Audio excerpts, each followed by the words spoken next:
베드로후서 1장 19절부터 22절의 말씀입니다. 베드로후서 1장 19절부터 21절 말씀을 우리 다 같이 합독하도록 하겠습니다. 또 우리에게는 더 확실한 예언이 있어 어두운 데를 비추는 등불과 같으니 날이 새어 샛별이 너희 마음에 떠오르기까지 너희가 이것을 주의하는 것이 옳으니라. 먼저 알 것은 성경의 모든 예언은 사사로이 풀 것이 아니니 예언은 언제든지 사람의 뜻으로 낸 것이 아니요 오직 성령의 감동하심을 받은 사람들이 하나님께 받아 말한 것임이라. 아멘. 오늘 수예배 때 함께 나눌 말씀의 제목은 하나님을 기쁘시게 하는 자입니다. 우리는 지금 성경의 말세의 때를 살고 있습니다. 근데 성경을 보면은 가장 큰 공격, 이 복음에 있어서 가장 큰 공격은 바로 무엇이냐? 결국은 하나님의 말씀인 이 성경을 부인하고 무너뜨리는 거죠. 왜 그렇습니까?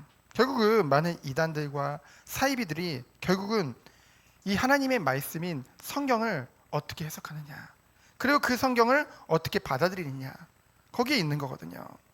그래서 세 가지로 공격을 하죠. 첫 번째는 하나님의 말씀인 성경을요, 그저 사람들이 쓴 그냥 하나의 책으로 보게 만든다는 거죠. 꾸며낸 이야기다, 조작된 이야기다, 그냥 이스라엘의 역사서일 뿐이다, 이렇게 말을 하죠. 하지만 우리는 성경이 하나님의 말씀이요, 그리고 그 안에 신적인 권위가 있음을 우리는 알고 있죠. 이것을 무너뜨리려고 합니다. 두 번째는 무엇입니까?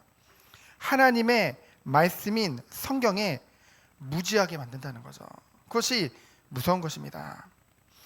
우리는 늘 정말 택함을 받은 주의 자녀는 하나님의 말씀을 늘 읽고 묵상하는 것이 너무나 중요하거든요. 근데 성경을 읽지 못하게 만들어요. 그래서 보면은 이제 로마 가톨릭 교회가, 그쵸? 이제 그 평신도들은 이 성경을 읽지 못하게 했잖아요. 그러니까 그것에 대해서 이제 마틴 루터가 그 성경을 번역을 해서 누구든지 읽을 수 있는 그 언어로 번역을 해서 이 성경을 배포하게 되어졌죠. 결국은 말씀을 회복하면 모든 것이 회복되는 줄 믿습니다. 그럼 세 번째는 무엇입니까? 하나님의 말씀인 성경을 자의적으로 해석한다는 거죠. 그렇죠? 이 성경은 성령의 감동으로 쓰여진 거거든요. 근데 그것을 자의적으로 내가 좋게, 그리고 내 목적을 이루기 위해 이것을 해석하고 그것을 맘대로 쓴다는 거죠. 그것을 주의할 것을 오늘 베드로후서 1장 12절부터 22절까지 말씀하고 있습니다. 이 장면은, 이 베드로후서는 이제 베드로가 이제 죽음을 예감한 거예요. 자신의 죽음을.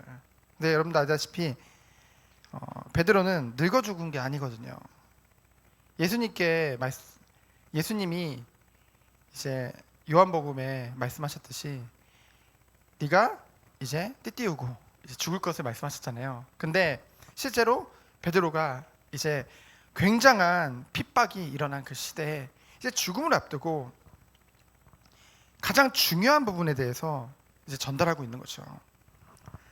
그래서 어떤 것을 강조했느냐? 첫 번째로 죽음을 예감한 베드로가 강조한 것입니다. 무엇을 말을 하냐면요, 이미 진리에 서 있으나 항상 생각나게 하려 함이니라. 12절에 나오는데요, 이미 진리에 서 있다는 말은 무엇일까요? 우리를 진리에 서 있는 자로 하나님이 부르신 거거든요. 하나님이 택하시고 주님의 전적인 은혜로 말미암아 우리를 구원하셨잖아요. 그렇죠? 누구를 믿음으로요? 예수 그리스도, 우리의 구원자 되시는 예수 그리스도를 믿음으로 우리가 구원을 받아 진리에 이미 서 있으나 우리가 그것에서 머무는 것이 아니라 무엇이 중요할까? 바로 항상 생각나게 하라는 거죠. 무엇이요? 하나님의 말씀이, 하나님의 그 은혜가. 저는 이것을 보면서 그래, 우리가 누군가를 영적으로 도와줄 때 뭐 양육한다, 뭐 여러 가지 말을 쓰잖아요. 근데 가장 중요한 목표가 이것이 아닐까. 그냥 하나님이 은혜로 주신 것이 항상 생각날 수 있도록, 말씀이 늘 생각날 수 있도록, 그것이 굉장히 중요하겠죠. 그래서 13절로 15절에 보면은, 저는 이 13절 15절을 읽으니까 저희가 요한복음을 통해서 이제 봤잖아요. 이제 베드로가 어떤 삶을 살았는지. 물론 예수님이 주인공이지만은 이 예수님을 따라다녔던 그 제자들이, 이 베드로가 그 젊은 시절, 그렇죠?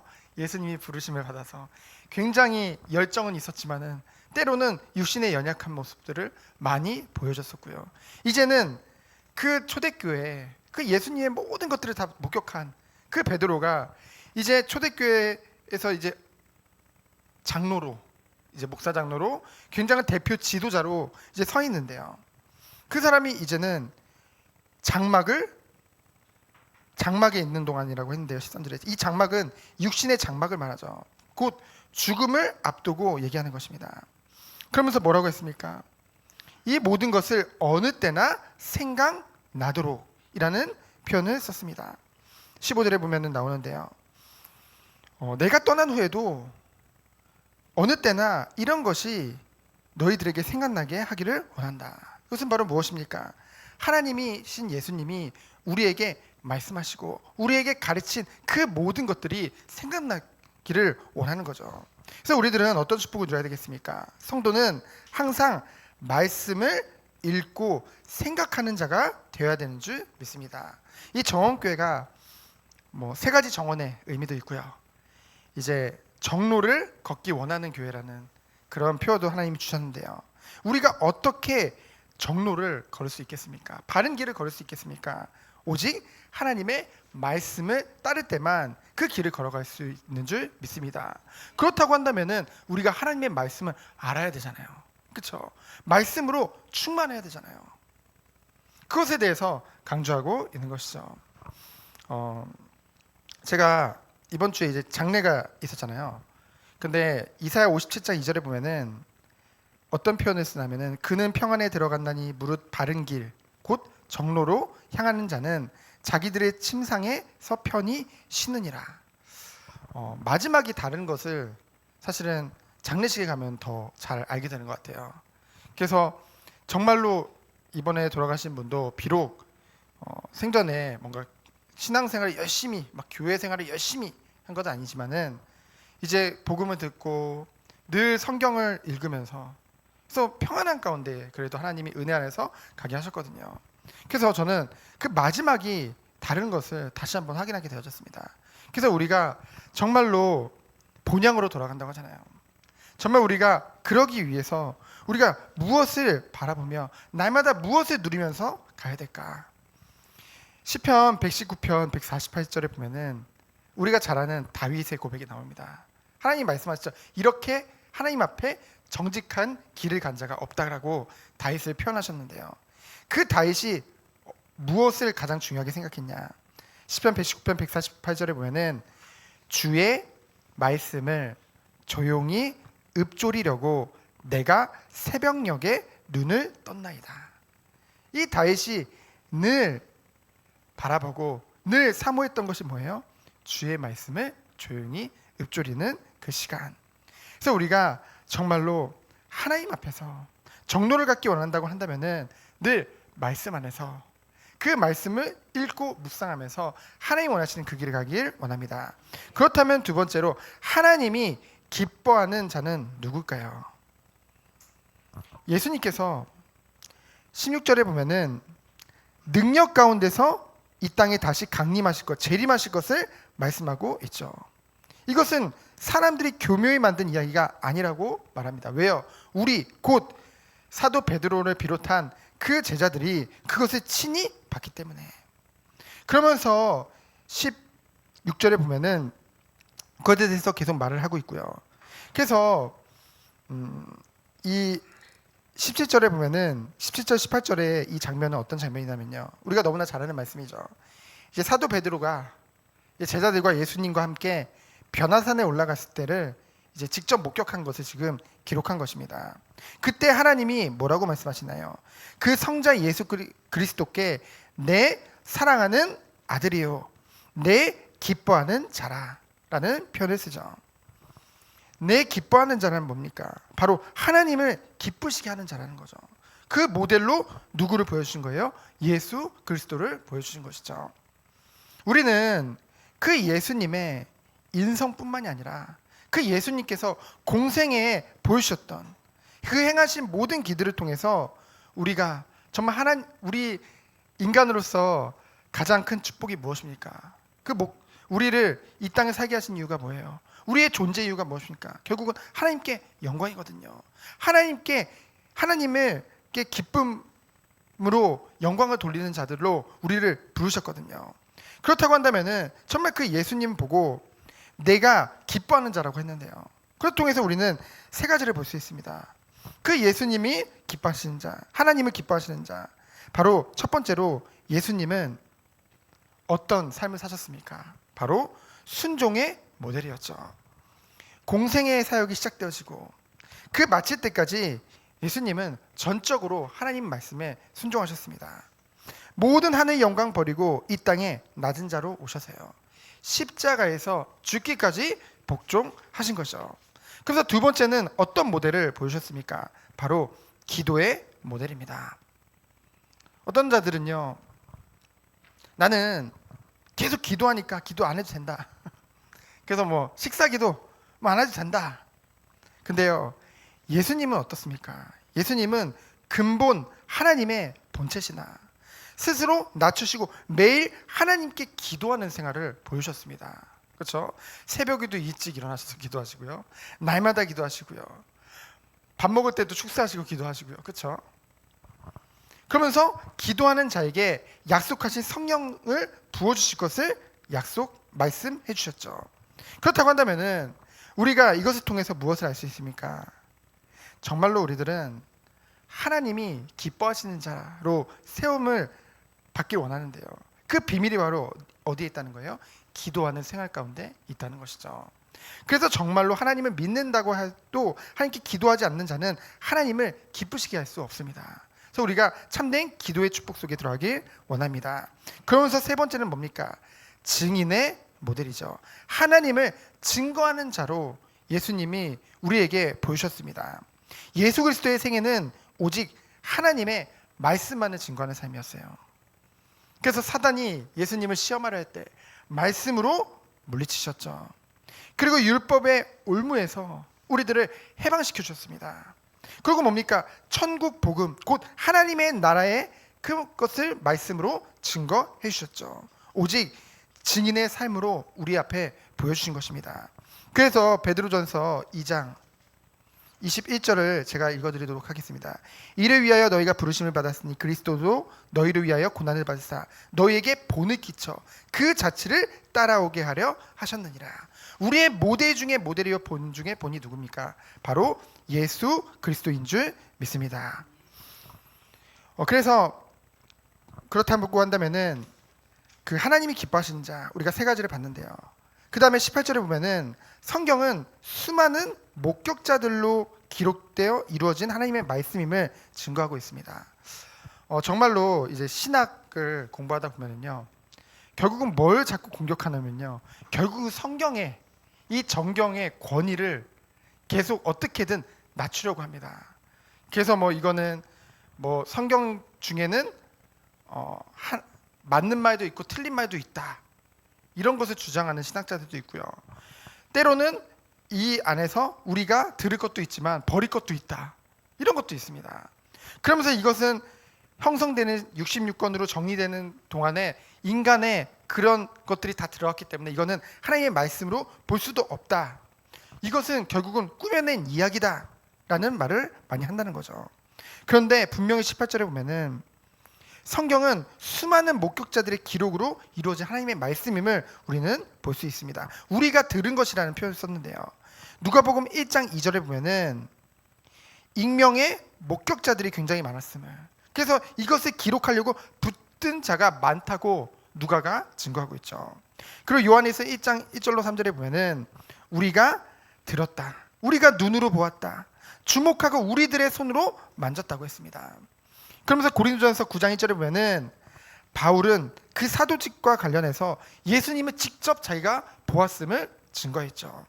그리고 사도행전 1장 22절에 보면은 모든 사도들이 예수 그리스도가에서 그들을 부르시고 약속대로 십자가에서 죽으시고 부활하시고 40일 동안 나타내시고 승천하신 그 모든 것을 보고 듣고 했죠. 그래서 수많은 사람들이 그것을 목격했음을 증거하고 있습니다. 특별히 고린도전서 15장 5절로 6절을 여러분들이 보시면 뭐라고 했습니까? 게바와 12사도 거기서 끝나지 않죠. 6절에 보면은 15장 6절에 보면은 500 형제들에게 일시적으로 보여주셨다고 했어요.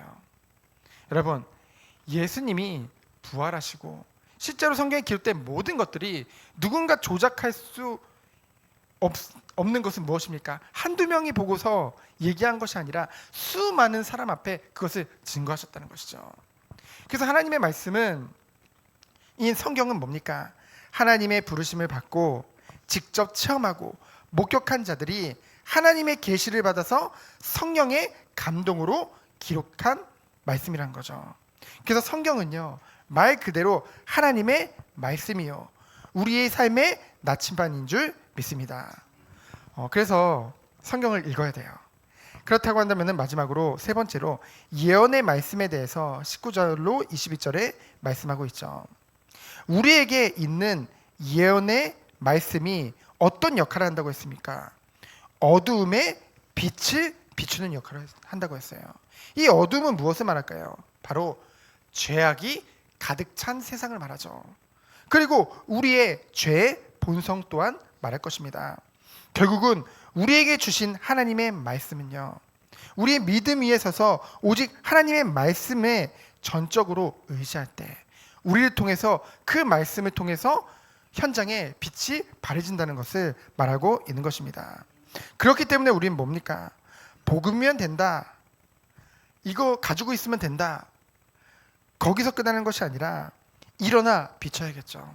근데 일어나 비추기 위해서는, 하나님의 말씀을 증거하기 위해서는 우리가 하나님의 말씀을 알아야 되잖아요.